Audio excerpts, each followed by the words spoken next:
sigla. Kalabas at sitaw, okra at talong, kumain ng gulay para sa malusog na batang masigla. Kain gulay araw-araw, lusog katawan ay tiyak. Kain gulay araw-araw, kalusugan ay sigla.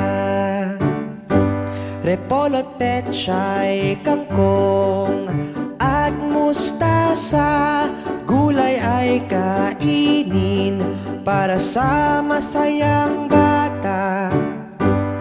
Kain gulay araw-araw, lusog katawan ay tiyak. Kain gulay araw-araw, kalusugan ay sigla.